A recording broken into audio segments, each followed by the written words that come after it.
Today, Mad Catz defends their mojo. It doesn't help.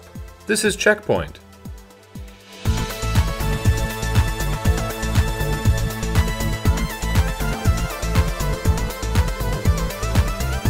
Welcome to CheckPoint, where we've been playing Pokemon, since they've now discovered a third dimension. Which one did you get? I got Pokemon X. What? I got Pokemon X. Now we can't trade. But the elk was so cute. That's not a good reason. Well, why'd you get Pokemon X then? The elk was cute. Sony has introduced a flexible new way for players to experience EverQuest II.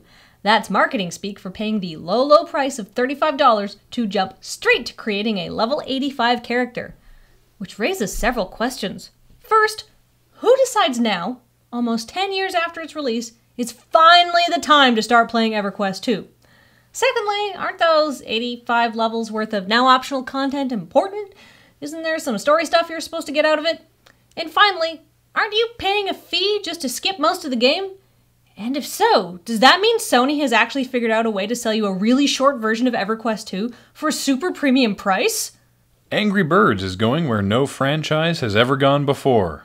A kart racing game. Angry Birds Go, coming soon to probably every device you own, features, quote, all your favorite Angry Birds characters, which implies Rovio has more faith in the cachet of their birds than we do. I guess we're supposed to be waiting with bated breath to see what the beloved personalities of Red, Bomb, and Mustache Pig will get up to now that they have go-karts. Can you imagine those characters in that situation? Madness! Game jams are old and busted. The new hotness? Train jams. Yes, an all-new experience that combines the delight of spotty internet access, the excitement of traveling much slower than you would normally have to, and the specter of motion sickness into one non-stop 52-hour-long experiment in game development and or sleep deprivation. The best part? The Chicago to San Francisco Amtrak train the jam will be taking place in will have limited access to beds, electrical outlets, and shower facilities, just like a real game jam. Last week, we reported on the new Mad Catz Mojo micro console for Android, and since then, Alex Very, Mad Catz director of global PR, took to the press to defend their bizarre creation. One thing that's clear from his quotes is that Mad Catz doesn't seem to understand what they are making or who they're making it for. The numbers speak for themselves, and I think that for every gamer playing an online game on PC and console in the US last month, 3 or 4 times that number played a game on a mobile device. That may be true, but just because it plays mobile games doesn't make it a mobile device. Unless you can play the Mojo while pooping, this is not a valid comparison. Very went on to say, I predict that in 18 months we will be astonished at what's on offer. We bring the hardware, you bring the games. Except that no one's bringing the games to you, they're just bringing the games to a variety of devices that aren't the Mojo. And nobody wants to pay $250 to play a game designed for a smartphone on their TV at home. What does access to the Google Play Store even mean for gamers? We're not restricting gamers to a small selection of games, not imposing a walled garden. Why not? We rag on the Ouya a lot, but at least the Ouya-only game store means you know the games will work on the Ouya. That's not an assurance you have with the Mojo. The final nail in the detachment from reality coffin came with this quote.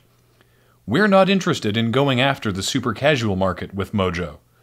Which is clear, because $250 for a home console that uses the Google Play Store is not for casual gamers.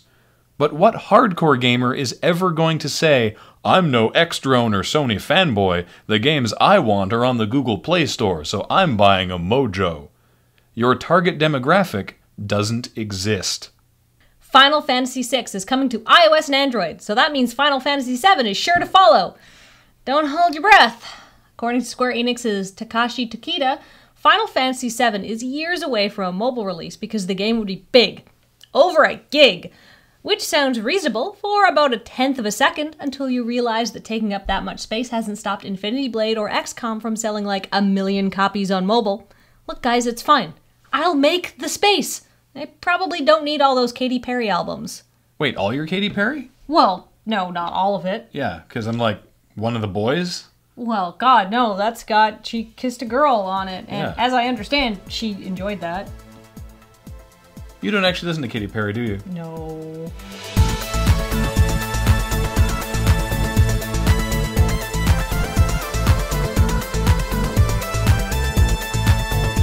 Coming up, Kickstarter launches in Australia and New Zealand. Now you guys can make your own games and overcharge us for them.